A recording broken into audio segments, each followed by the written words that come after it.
கூப்பிடுறீ உங்க அப்பனை. முடியாது. போடி போற.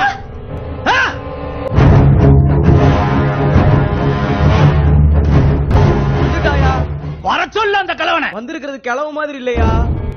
யாருக்குல போன போட்ட? உன் அப்பே வரல. வந்திருக்கிறது ஏன் அப்ப இல்ல, உனக்கு அப்ப. யாருக்கு பாருங்கள. இவன் யாருல? ஏன் அண்ணன். கூப்பிடாமையே என் கல்யாணத்துக்கு வந்தவர் எனக்கு ஒரு பிரச்சனைன்னு கூப்பிட்டா என்ன மன்னிச்சிருந்த. எனக்கு என் அண்ணனும் முக்கியம். இவன் ரொம்ப முக்கியமாம்ல. இவன் அடிச்சவங்க அப்பன வர சொல்ல.